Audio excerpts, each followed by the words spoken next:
Well, Joseph Kim is in Seoul. He can join us now live. Hi, Joseph. As long as those sanctions are in place, this railroad will remain largely symbolic. Still, though, how far does it go toward actually reuniting the two Koreas?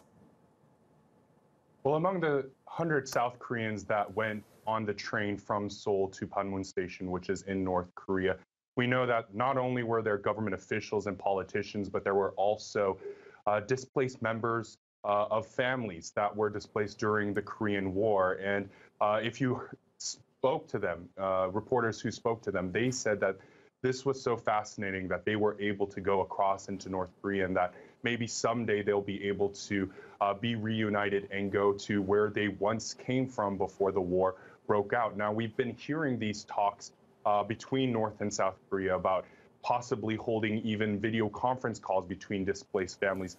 So just in families alone, we know that this has very great significance and value, especially to the South and North Korean people. And Joseph, I mean, South Korea has said that inter-Korean projects do incentivize the North to denuclearize. Do you think that's true? Have these bilateral projects actually helped toward that end?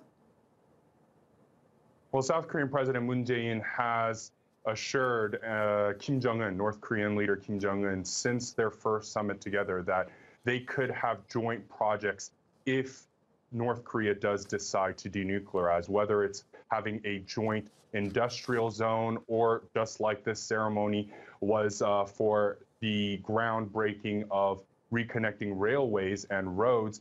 They said that they could have all of this in order to perhaps make the livelihood and economy of North Korea better. But there's been concerns from the U.S. saying that better inter-Korean ties and joint projects could actually make it so that it undermines sanctions and the denuclearization process. Now, we've seen North Korea through its state media also say to South Korea and be critical of South Korea, saying that they shouldn't listen to the United States and they should just go along with these inter-Korean projects.